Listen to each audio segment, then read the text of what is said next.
মরণের কথা স্মরণ করে বাবা মাঝে মধ্যে যদি 2 ফোঁটা অশ্রু ঝরানো যায়, অথবা কবরের ভয়াবহ শাস্তির কথা, কবরের ধ্যান করে, কবরের মোরাকাবা করে যদি মাঝে মধ্যে কান্না করা যায়, আর 2-1 ফোঁটা চোখের পানি ঝরানো যায়, আল্লাহি বিল্লাহি তাল্লাহি আল্লাহর নামে হলফ করো বলতে পারি, কবরে, হাসরে, মিজানে আর পুলসিরাতে তোমাকে কান্না করা লাগবে না। হাদিসের মধ্যে আছে এক ঘটনা, আম্মাজান খাদিজাতুল কুবরা রাদিয়াল্লাহু তাআলা আনহা ইন্তেকাল করার পরে আম্মাজানকে মাকবারায়ে মুআল্লা বা জান্নাতুল মুআল্লা, এক কথায় মক্কার কবরস্থানে সমাধিস্থ করে সকল সাহাবায়ে কেরাম যার যার বাড়িতে চলে গেছে। কিন্তু আম্মাজানের কবরের পাশে আল্লাহর রসুল দাঁড়িয়ে আছে।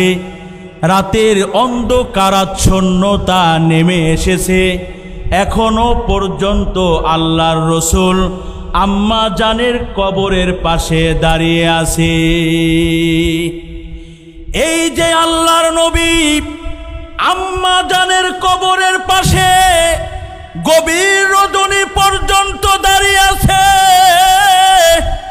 এই দৃশ্য আল্লাহ দেখে জিবরাইলকে ডেকে ডেকে বলতেছে, ইয়া জিবরাইল ইযহাব ইলা মুহাম্মদ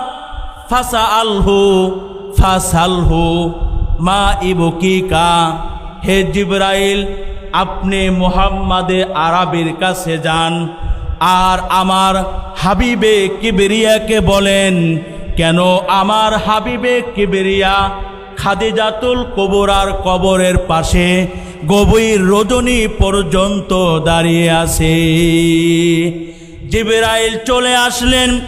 জিবরাইল আসার পরে আল্লাহর নবীকে জিজ্ঞাসা করতেছে, ওগো আল্লাহর রাসূল, এই গভীর রজনী পর্যন্ত খাদিজার কবরের পাশে কেন আপনি দাঁড়ায় আছেন?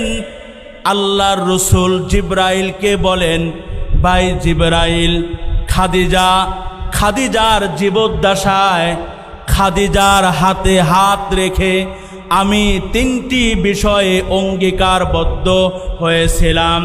তার মধ্য থেকে একটি বিষয় হলো, এই খাদিজা অন্ধকার কবরে যাওয়ার পরে